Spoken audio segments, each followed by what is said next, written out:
ধন্য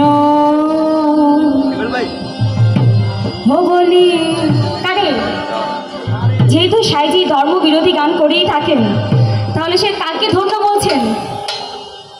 সৃষ্টিকর্তাকে। বেঁধেছে এমন এক ঘর, বেঁধেছে এমন এক ঘর শূন্যের ওপর, আমার এই শূন্যের ওপর প্রতিটা করে ধন্য বলি তারে, ধন্য ধন্য বলি তারে। বেঁধেছে এমন এক ঘর, বেঁধেছে এমন এক ঘর শূন্যের ওপর,